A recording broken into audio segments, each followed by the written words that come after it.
Blood pooled around Daniel's boots as he pressed gauze against the gaping wound in the alien's chest. The refugees' 3 hearts were failing one by one, and there was nothing more he could do. Frontier Station Sigma-7 had turned into a disaster zone 6 hours ago when the cargo hauler exploded during docking. Now the medical bay looked like a war zone. "Please," the dying Dracari woman gasped, her clawed hand gripping Daniel's wrist with surprising strength. Her obsidian scales were cracked and bleeding, golden eyes dimming. "My child, hidden, cargo bay 7, please." Daniel leaned closer. "Ma'am, you need to stay calm. Let me help you." "No time," she coughed, black blood staining her fangs. "They will not let you touch him against their laws, but he will die alone in the dark. Please, I beg you." Her grip loosened, the monitors flatlined. Daniel closed her eyes gently, his hands shaking. Around him, other medics rushed between patients, voices shouting orders, the smell of burnt metal and flesh mixing in the recycled air. He'd been working for 18 hours straight, but exhaustion vanished the moment he heard those words. A child, hidden, alone. Commander Harris found him 2 hours later, sitting in the break room with a cold cup of coffee he hadn't touched. "Reed, you did good work today. Saved 11 lives." "Lost 14, Daniel replied quietly. Harris sat down across from him, his weathered face grim. "Listen, I know you talked to the Dracari mother before she died. Whatever she said, forget it. The wreckage is sealed. Radiation hazard. Nobody goes near it."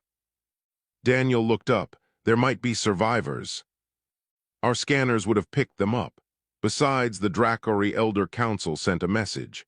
Their young are sacred. No outsider touches them. It's their highest law. You violate that, you start an interstellar incident.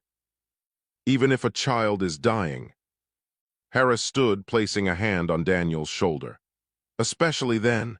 In their culture, it's better for the young to die pure than be tainted by alien contact. I don't agree with it, but we have to respect it. Get some sleep, Reed. That's an order." Daniel nodded, but sleep never came. He lay in his quarters staring at the ceiling, thinking about his grandmother's ranch back on Earth. She used to rescue injured animals that others said weren't worth saving. A coyote with a broken leg, a hawk with a damaged wing. She'd look at Daniel with those kind eyes and say, "When something's hurting and you can help, you help. Everything else is just noise." At 0300 hours, Daniel pulled on his jacket and grabbed his medical kit. The station was quiet during night cycle, most crew asleep. He knew the security patterns, knew which corridors had camera-blind spots. Working as a medic gave him access to areas others couldn't reach. The wreckage of Cargo Bay 7 was worse than he'd imagined. Twisted metal jutted from the walls like broken teeth. Emergency lights flickered, casting shadows that seemed to move. Daniel activated his medical scanner, adjusting it to pick up biofrequencies. Nothing. He pushed deeper into the debris. Then he heard it, a soft whimpering sound, barely audible over the creaking metal. Daniel climbed over a collapsed support beam, squeezed through a gap in the hull, and found himself in a small pocket of space that had somehow survived intact. The dragon baby lay curled in the corner, surrounded by 3 adult Dracari bodies that had shielded it with their own. It was tiny, about the size of a large cat, with obsidian scales that seemed to absorb the light. Golden eyes, far too intelligent for something so young, stared at him with fear and pain. "Hey there, little one," Daniel whispered, setting down his kit. "I'm not going to hurt you." The baby tried to crawl away but collapsed. Daniel saw the injuries: broken wing, burns along the back, malnutrition. This creature had been dying slowly for hours while everyone followed protocols and laws. He reached out carefully. The baby hissed, a pathetic sound that broke his heart. Daniel thought about walking away, thought about his career, the regulations, the consequences.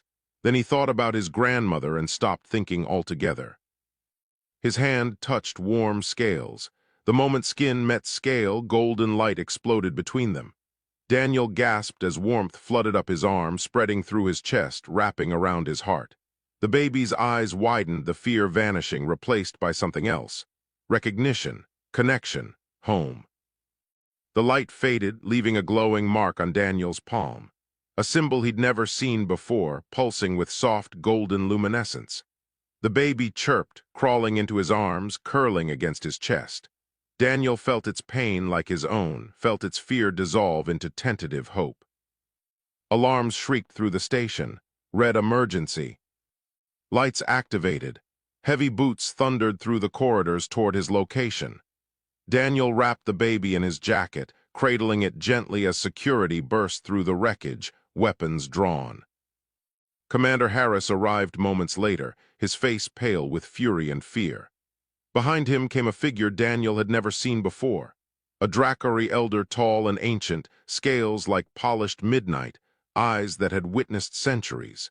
She looked at Daniel, at the baby in his arms, at the glowing mark on his palm.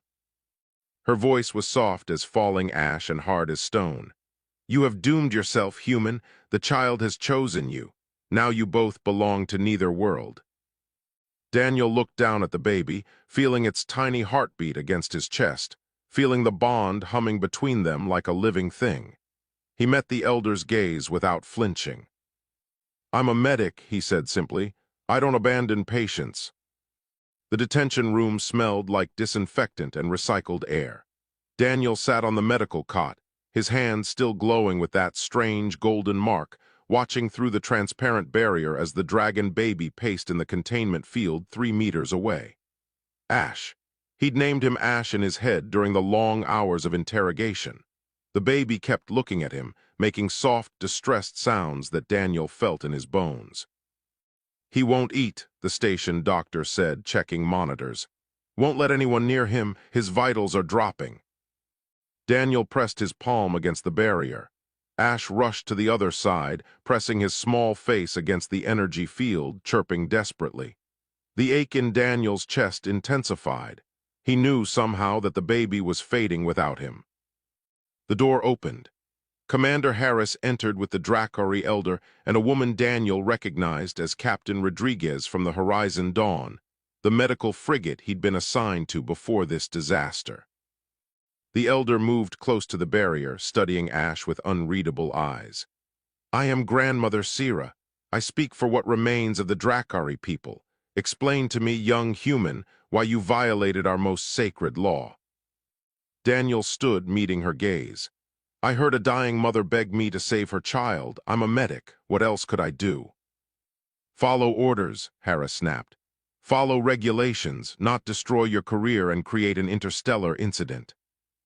Sira raised one clawed hand for silence. "The bond is permanent, Commander. This human is now the child's. Guardian until maturity, approximately 25 to 30 of your years, or until one of them dies." "Unacceptable," Harris said. "We'll find a way to break it." "There is no way," Sira replied coldly.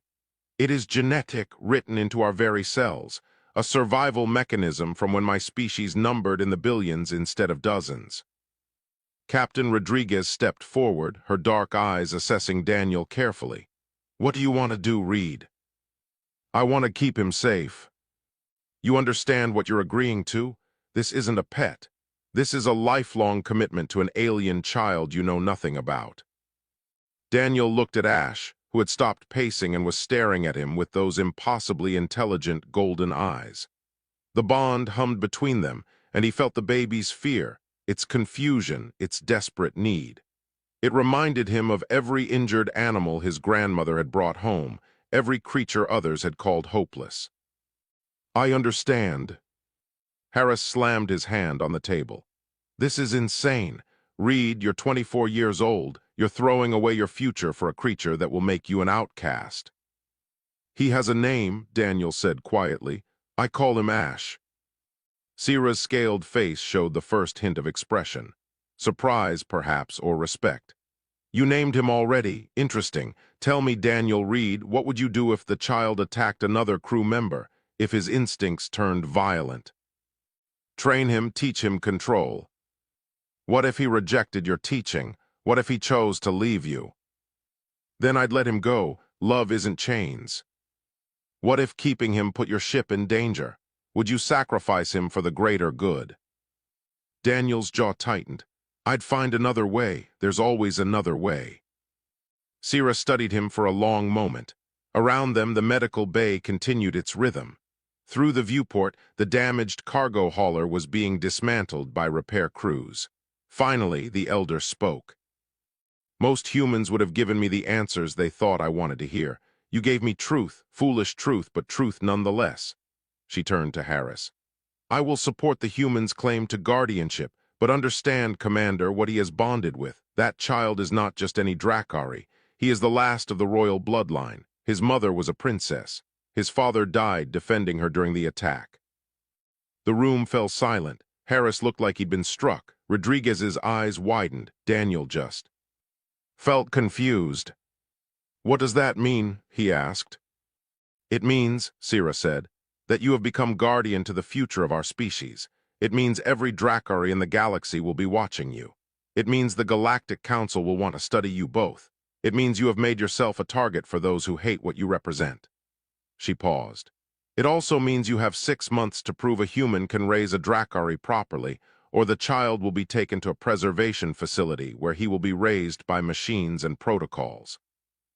Daniel's hand touched the barrier again. Ash pressed against it from the other side. Through the bond, Daniel felt a surge of trust, of hope, of something that felt startlingly like love. 6 months, he said. I can do that. Rodriguez stepped closer to Harris. Sir, I formally request Reed's transfer to the Horizon Dawn. We have the facilities to accommodate both him and the child. My crew has been watching Reed for 8 months. He's one of the best field medics we've got. If anyone can make this work, it's him. Harris rubbed his face tiredly. Fine, but this is on your head, Captain. When the Council comes down on us, I'm sending them your way. Understood, Rodriguez looked at Daniel. Welcome to the Horizon Dawn, Reed, you and your son. The containment field dropped. Ash rushed to Daniel, climbing up his body and wrapping around his shoulders, making happy chirping sounds. The ache in Daniel's chest vanished, replaced by warmth and rightness. He scratched gently under the baby's chin, feeling tiny vibrations like a purr. Grandmother Sira watched them, her ancient eyes unreadable. You will fail, young human. You will break under the weight of what you have chosen. But I hope, for both your sakes, that I am wrong. Daniel held Ash closer, feeling the double heartbeat through the bond. His own, and the dragon's together. So do I, he whispered. 3 months on the Horizon Dawn changed everything. Daniel barely recognized his life anymore. His quarters had been modified to accommodate a rapidly growing dragon who now measured the size of a medium dog and ate more than Daniel weighed. Sleep came in broken fragments between medical shifts and researching Drakari biology in the ship's database. Every spare moment went to Ash, who followed him everywhere with devoted attention. Right now, that devotion was causing problems. Daniel, the dragon said carefully, pronouncing each syllable with concentration. His voice was rough, like gravel tumbling in water, but unmistakably speech. Daniel hurt. I'm fine, buddy, just tired. Daniel rubbed his burning eyes, staring at the medical reports that needed finishing before his shift started in 4 hours. The observation deck was empty at this hour, just him and Ash and the endless stars beyond the viewport. Ash crawled into his lap, far too big for it now, but trying anyway. His obsidian scales caught the starlight, reflecting it in patterns that shifted when he breathed. Daniel's sad, I feel it. That was the problem with the empathic bond. Daniel couldn't hide anything from Ash, and lately there was too much to hide. The pressure of proving himself to the Galactic Council, the constant reports he had to file, the crew members who still whispered when he passed. Some called Ash a miracle, others called him a liability. Go to sleep, Ash, please. The dragon made a distressed sound and curled tighter against him. Within minutes, Daniel felt heat building against his chest. Not painful, but concerning. He checked Ash's temperature with his scanner. Elevated, rising. Ash, wake up. The dragon's eyes snapped open, glowing golden in the dark. Smoke curled from his nostrils. Daniel recognized the nightmare signs, tried to calm him through the bond, but Ash jerked away, panicking. Fire burst from his mouth, a wild, uncontrolled gout of flame that scorched the deck plating and caught the observation couch burning. Ash yelped in pain, pawing at his own mouth where the fire had burned delicate tissue. Daniel grabbed the emergency extinguisher, killed the flames, then pulled Ash close despite the heat radiating from his scales. "It's okay, you're okay. Breathe with me." They sat there breathing together until Ash's temperature dropped and the glow faded from his eyes. Burns marked the inside of his mouth. Daniel grabbed his medical kit, but his hands were shaking too hard. The exhaustion, the stress, everything was catching up. "Let me help." Daniel looked up to find Dr. Pauline Wright standing in the doorway, her gray hair pulled back, medical bag in hand. She'd been chief medical officer for 20 years and had seen everything. She knelt beside them without hesitation. "Hold him steady, this will sting."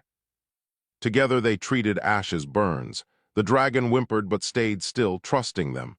When they finished, Dr. Wright sat back and fixed Daniel with a look that made him feel like a med student again. "When did you last sleep a full 8 hours?" "I don't remember." "When did you last eat a real meal?" "Yesterday, I think." "You're killing yourself, Reed, and it's affecting him." She gestured at Ash. "He feels your stress, your exhaustion, your fear. It's destabilizing him. You understand what I'm saying?" Daniel stared at his hands, at the golden mark that never faded. "I can't fail him. If I mess this up, they take him away." "If you collapse from exhaustion, they take him away anyway. You need to understand something about being a parent. It's not about being perfect. It's about being steady, present. You can't pour from an empty cup." Footsteps echoed in the corridor. Leo Bright appeared, the ship's engineer, carrying a food tray and looking sheepish. He was younger than Daniel, barely 22, with mechanical grease permanently staining his hands. "Heard the commotion, brought food, and I made something." He held up a small device. "Emergency beacon, links to your vitals. If you're in trouble, it alerts me and Dr. Wright. Ash too, once I calibrate it to his biosignature." Daniel felt something crack in his chest. These people were helping him, not because they had to, but because they chose to, like he'd chosen Ash. "Thank you," he managed. They sat together on the deck, eating cold sandwiches and watching Ash explore the observation deck, his confidence returning now that Daniel's stress had lessened. The dragon pressed his nose against the viewport, wings spreading slightly as he studied the stars. "I used to dream about seeing space when I was a kid," Daniel said quietly. "Growing up on that ranch in Montana, staring at the sky, imagining all the worlds out there." "Why did you become a medic?" Leo asked. "My grandmother. She taught me that helping others was the only thing that really mattered. When she died, I joined the medical corps, thought I could honor her by doing what she did, saving things others gave up on." Dr. Wright smiled. "She'd be proud of you." Ash returned to them, climbing carefully into Daniel's lap again. This time he settled gently, having learned control. The dragon projected an image through their bond, something he'd never done before.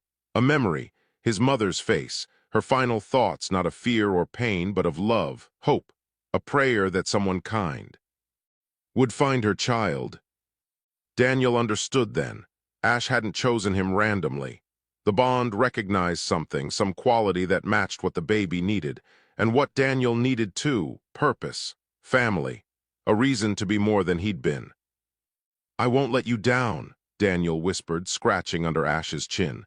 The dragon purred, spreading one wing over Daniel like a blanket. "We'll figure this out together." Outside the viewport, stars wheeled in their ancient dance. Inside, a young man and a dragon baby learned what it meant to be family, one imperfect moment at a time. The distress signal came during dinner shift.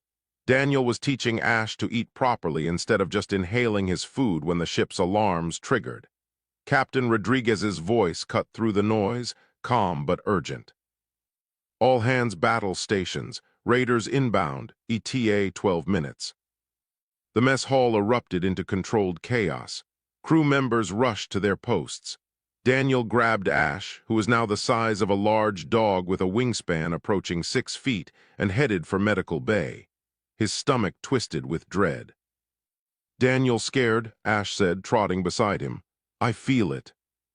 Yeah, buddy, I'm scared. The dragon's scales rippled, colors shifting darker. His eyes glowed brighter. I protect you.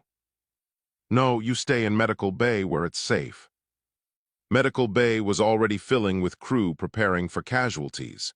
Dr. Wright met Daniel at the door, her face grim. She handed him a trauma kit and body armor. We intercepted Raider communications. They're not here for cargo, they're here for him. She nodded at Ash. Royal Drakari fetch bounties that could buy entire fleets on the black market. Daniel's blood ran cold. They can't have him. Reed, take Ash to the secure hold. Harris will meet you there with security. The wounded will need me here. The wounded need you alive. Go. But Ash had other ideas. The dragon's head snapped up, scales bristling. A low growl rumbled from his chest. Danger coming soon, I smell it. Daniel checked his scanner. Nothing on sensors yet. Ash, what do you mean? Bad people coming fast, 3 minutes. Dr. Wright's eyes widened. She hit her communicator.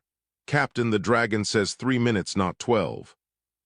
Rodriguez's response was immediate. All hands, revised ETA, prepare for immediate contact. Seconds later, the ship rocked as weapons fire struck the hull. The raiders had been closer. Then sensors indicated, using stealth technology, red emergency lights activated. Ash spread his wings, positioning himself between Daniel and the door. The battle happened fast. Raiders breached through the cargo bay, cutting through security with military precision. Daniel heard weapons fire, screams, explosions. Medical bay doors locked automatically, but everyone knew locks wouldn't hold long. 4 wounded crew members arrived, carried by others bleeding and desperate. Daniel and Dr. Wright worked frantically, stabilizing injuries, administering emergency aid. Ash stayed close, his presence somehow calming the wounded. His body heat wrapped around them like a blanket. Then the medical bay doors exploded inward. 3 raiders in combat armor stormed through, weapons raised. The lead one's helmet display locked onto Ash. There's our prize, stun it and bag it. Daniel stepped in front of the dragon. Over my dead body. That can be arranged. The raider raised his weapon. Time slowed. Daniel saw the plasma bolt building, knew he couldn't dodge, knew this was how it ended. Then Ash roared. It wasn't the roar of a baby anymore.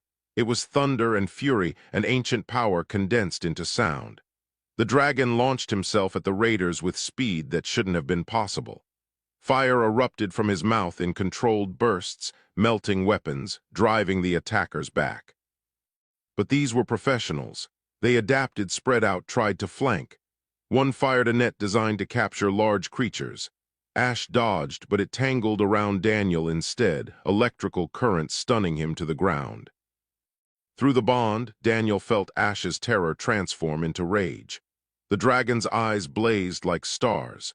Something awakened in him, genetic memory rising from depths Daniel didn't understand.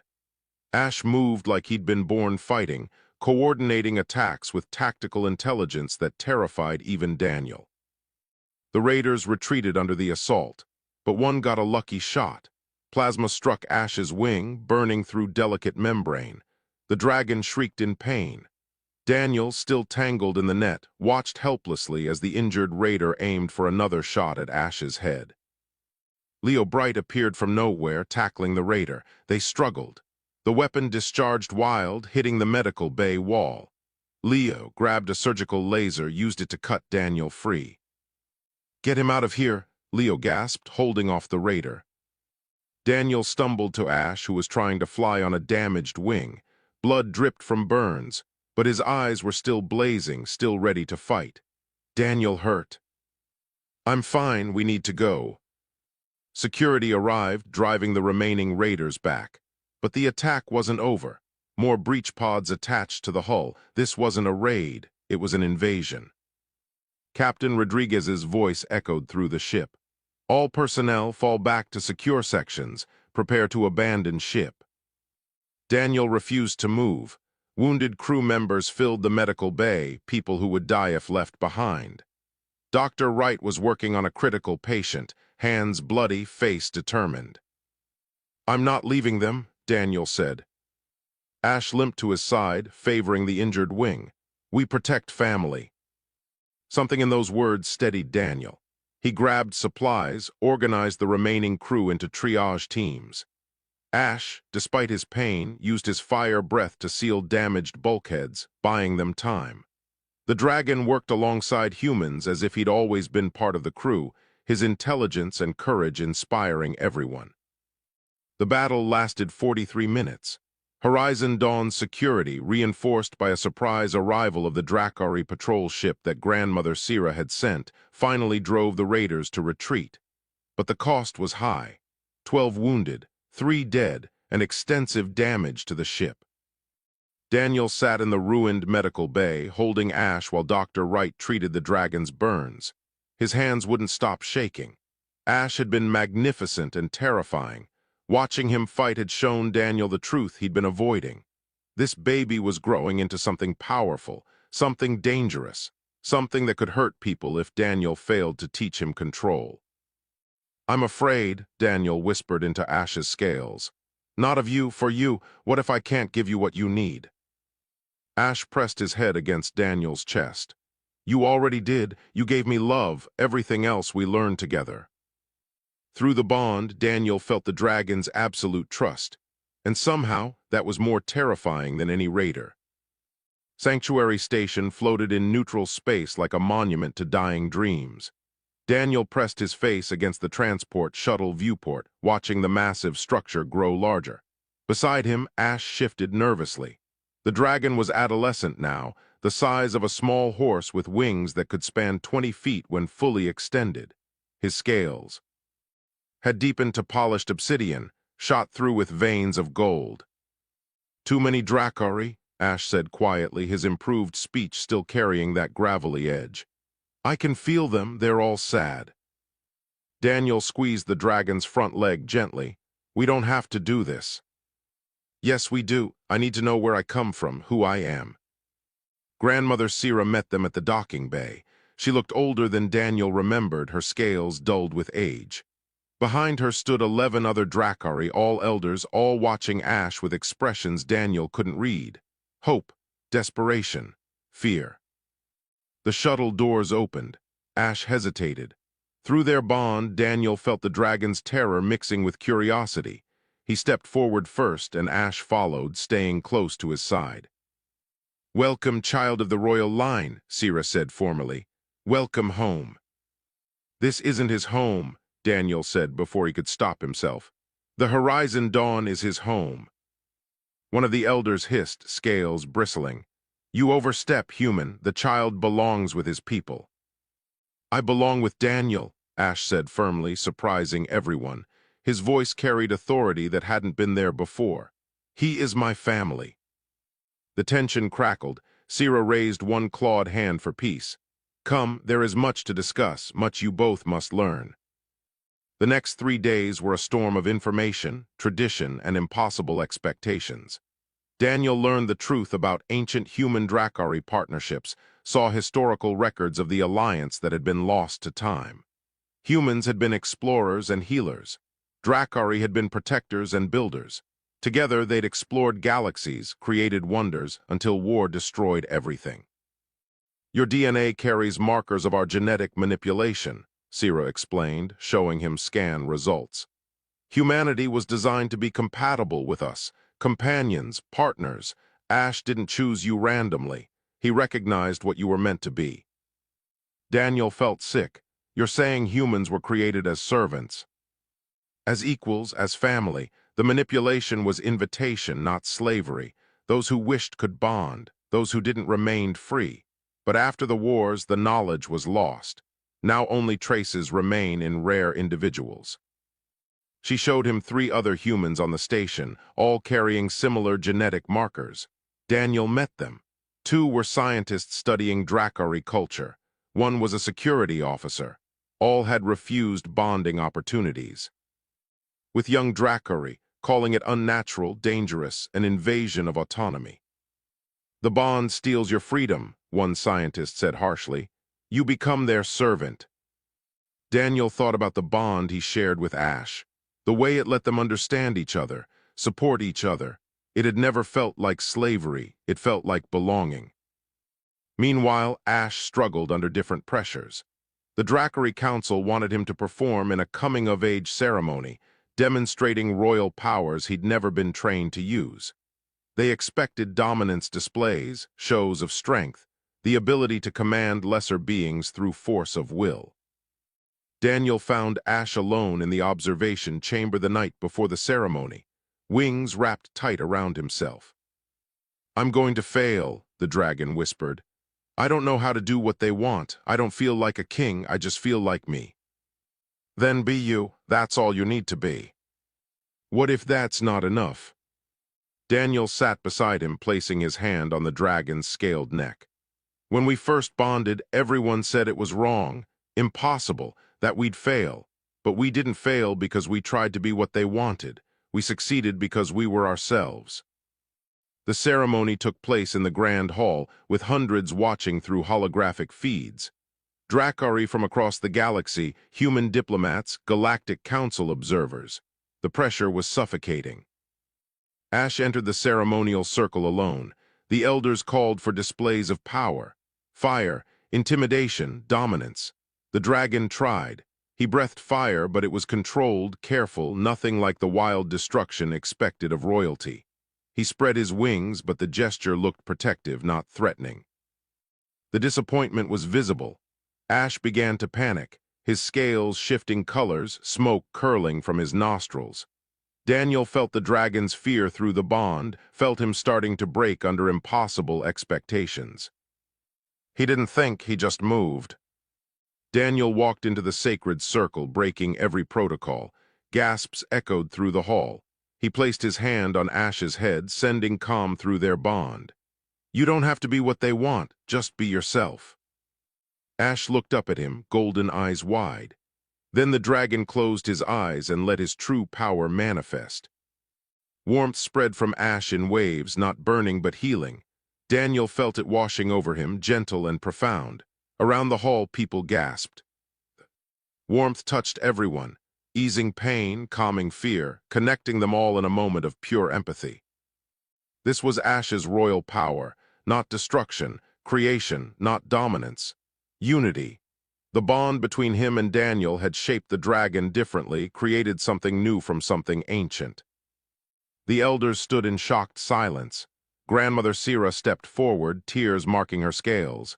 "He is evolution," she whispered, "the future of what we can become." The moment shattered when explosions rocked the station. Security alarms shrieked. On the screens, fires bloomed in the refugee quarter. Daniel's training kicked in. He ran toward the emergency, Ash flying beside him. They found chaos. A bomb had detonated, leaving dozens wounded and dying. Daniel started triage immediately, but there were too many, too much damage. Then Ash moved among the wounded, using his healing warmth, stabilizing patients before Daniel even reached them. Together they saved 37 lives that night. The galaxy watched footage of a dragon moving gently from victim to victim, careful and purposeful. Public opinion shifted like a tide. But the bomber left a message scrawled on the wall. "No human should bow to alien masters. More attacks coming. Daniel Reed is a traitor." Ash curled around Daniel in the dark hours after, both of them exhausted. "They hate us." "Not everyone. Some people are just afraid of change." "Will it ever stop?" Daniel wished he had better answers. "I don't know, buddy, but we'll face it together." 6 months after the bombing, Daniel stood in the Horizon Dawn's medical bay, watching Ash through the observation window. The dragon was fully adolescent now, massive and magnificent, his wingspan reaching 20 feet when extended. He was helping Dr. Wright organize medical supplies, his intelligence and careful movements making him an asset to the crew. "Hard to believe he used to fit in your arms," Leo said, joining Daniel at the window. "Hard to believe any of this." Daniel rubbed his face, exhaustion marking every line. The assassination attempt last month had left scars, both visible and not. Ash had shielded him with his own body, taking plasma burns that would have killed Daniel. The dragon had healed, but Daniel still woke from nightmares. The door opened. Captain Rodriguez entered with Grandmother Sierra and 3 Galactic Council representatives. Their expressions were serious. "We need to talk," Rodriguez said. They gathered in the conference room.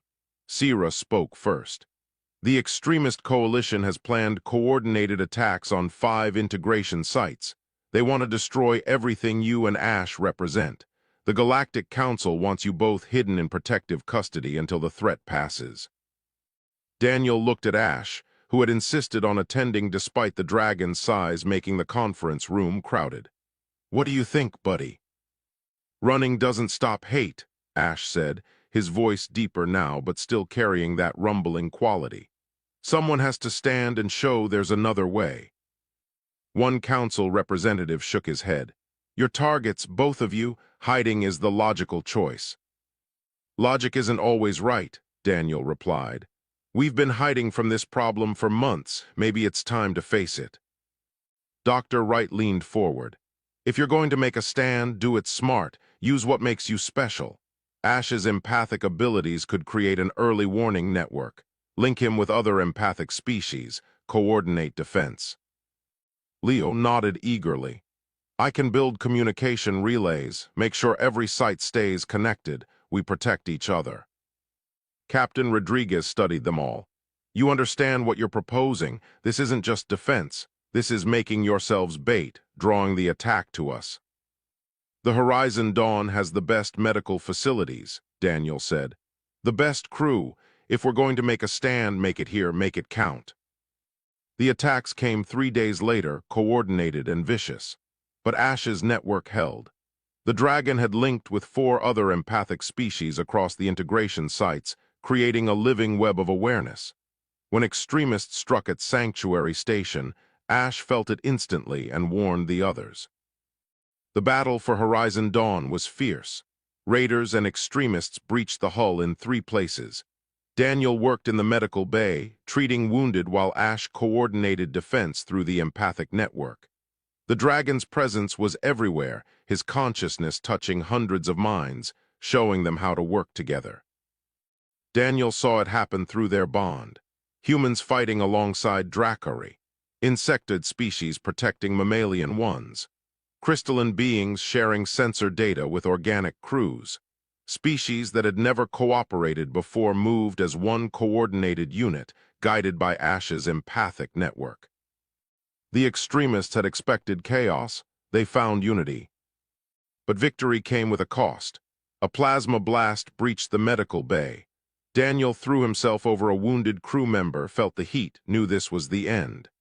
Then Ash was there, his massive body covering them both, his healing warmth spreading like a shield. The blast should have killed the dragon. Instead, Ash's power manifested fully for the first time. The healing energy that had been gentle before became a wave, spreading through the ship, stabilizing the wounded, giving strength to the defenders. Daniel felt it flowing through their bond, felt Ash drawing on their connection to amplify his abilities. When the extremists saw footage of the dragon protecting dozens of species without discrimination, saw him healing enemies alongside allies, their support crumbled. The galaxy watched a young dragon refuse to hate those who hated him. It changed everything. The aftermath took weeks to process. Daniel recovered from his injuries while Ash fussed over him constantly. They'd won, but the cost was visible in the memorial services for those who'd fallen. "Was it worth it?" Daniel asked Ash one night, both of them exhausted in their shared quarters. "Every life we saved was worth it. Every person who saw us choose love over hate was worth it." The dragon curled around Daniel like he used to when he was small. "We didn't just defend the ship, we showed them what's possible." 5 years later, Daniel stood in front of his grandmother's ranch in Montana, nervous in a way combat had never made him.